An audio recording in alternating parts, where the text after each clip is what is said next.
Hi everyone, my name is Laura Holly and this is Pedagogo Reviews, reviewing albums and EPs from popular, lesser known and independent artists. And today I will be reviewing part 2 of the 2020 experience from Justin Timberlake, which was released on the 30th of September this year through RCA Records. So, earlier this year, after a long musical hiatus, Justin Timberlake pounced back onto the scene with the announcement that he would be releasing a new album, the 2020 experience.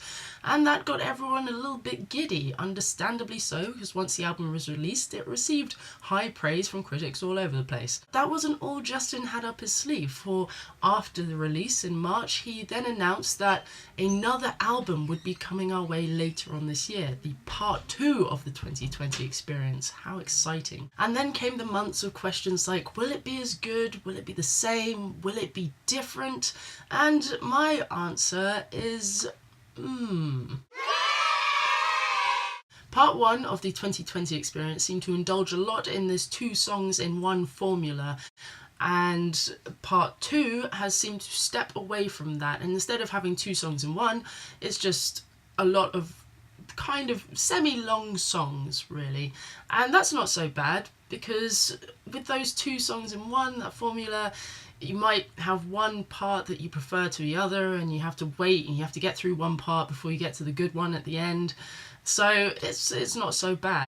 Also, Timbaland is very much still producing for Justin Timberlake, so if you like him, then that's a good thing because he's all over the place. And there's some variety on this album in terms of genre, as well as the R&B, funky, fresh, smooth Justin Timberlake that we know and love. There's also a bit of kind of drunk country and bluesy rock, and most notably, I think, some really cheesy noughties pop music. And when I can't stress that enough, it's like he's just gone back 12 years. It's ridiculous, and it happens twice as well. There's an acoustic track, but that's the secret, but before that there's just this really, it's like Backstreet Boys took over the studio for a second. Bless him. But in that sense, it sounds like it was a really fun album to make.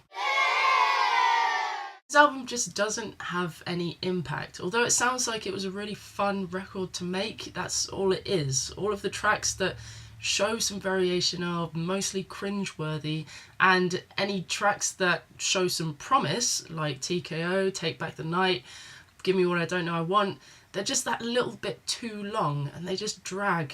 And I mean, the longest track on the album, True Blood, it just sounds like a joke to me. I don't get it. So with that said, which tracks would I play, skip, repeat? I would play Give Me What I Don't Know I Want because it's got a cool beat, the pre-chorus is pretty good, and I like the way it starts, and also it's fairly catchy. I would skip True Blood because 9 minutes of someone howling "True" in the background of a song is a bit too long. It's not really memorable other than that as well, and it has Timbaland chicka-chickering all over the place. I just think it's a filler track. And I would repeat Take Back the Night because it's fun, it's funky, you can have a nice little dance to it, and the horns in it are great. Yeah, so Justin Timberlake's part 2 of the 2020 experience was not the experience I was looking for. Ha! But it's a shame. It's like he went from man to gentleman, and then he came back with, I don't know, kind of bottom of the barrel songs that he just threw out because there were some ideas and he wanted to, bring them to life because he could. But you know what I think? With the songs on this album, the fun and all of that, and all of his previous songs, he will still have an awesome live show. So, if you would like to go and see Justin Timberlake, then he begins his tour in November, starting off in the US before he visits the rest of us. For any details on that, click on the link below to his official website, and down below you'll also find links to his official YouTube channel, Twitter and Instagram, so stalk away. As always, thank you for watching everyone. To watch any other reviews, go to the Pedagogo Music channel, or to keep up to date with the latest Pedagogo reviews, just subscribe. And remember, if you have any review requests, music recommendations, or you'd like to let me know what you think of the 2020 experience part 2, then feel free to leave a comment, send me a message, or tweet me at Pedagogo Music. The next review will be for Katy Perry's latest album, Prism. So until then, you chicka or something.